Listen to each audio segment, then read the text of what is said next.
than 80 days to go until we are due to leave, and around 40 sitting days left. Time is pressing on. Now, if that vote falls, my view is that we are only going to break the gridlock by giving the country a final say with a people's vote. And this is not a rerun of the 2016 referendum. The world is a different place. We're nearly 3 years on.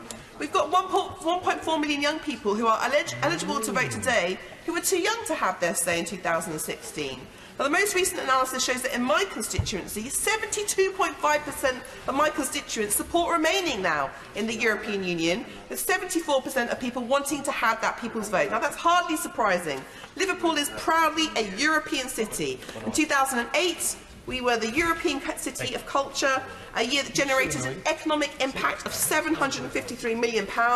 And in just the last 5 years alone, the European Structural and Investment Funds have provided Liverpool with nearly £200 million, which has allowed us to invest in hundreds of local enterprises and jobs.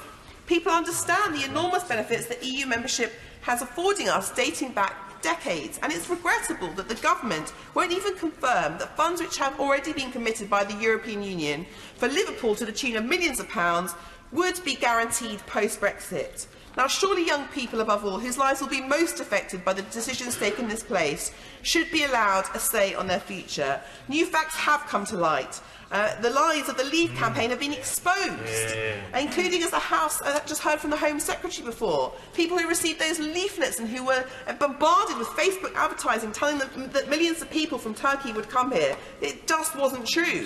We've heard of the very, very strong suggestions of Russian influence in our referendum, in line with their desire to disrupt and weaken their Western allies, and it's deplorable that we haven't yet seen a full and proper criminal interrogation of that issue. Now, rather than unicorns and rainbows, too many of the public were sold. We now have a much clearer sense of what Brexit actually means for our economy, for jobs, for our public services, for businesses, and public opinion has shifted based on the harsh realities rather than the false shiny promises on the side of a bus or threats of a Turkish invasion.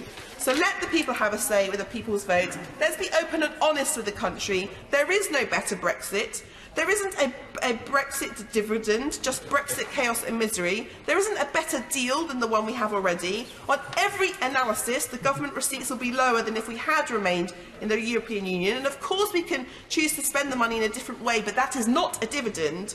The decision is going to affect us for decades to come, and it is in the national interest and for the sake of the people of Liverpool Wavertree who send me to this Parliament that I will vote against the government's motion next week.